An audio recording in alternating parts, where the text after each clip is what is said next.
દર્શક મિત્રો, આપ નિહાળી રહ્યા છો અભિનવ સુરત ન્યૂઝ. જોઈએ આજના મુખ્ય સમાચાર. ગળતેશ્વરના વસો ગામ ખાતે સરસ્વતી વિદ્યાલય નવીન શાળા લોકાર્પણ કાર્યક્રમ યોજાયો, જેમાં ગામના મુખ્ય દાતા શ્રી રમેશભાઈ પટેલનું સન્માન કરાયું.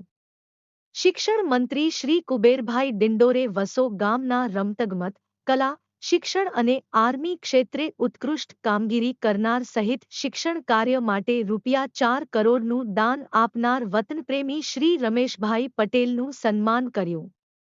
બ્યુરો રિપોર્ટ અભિનવ સુરત ન્યૂઝ. એડિટર પ્રકાશ પટેલ.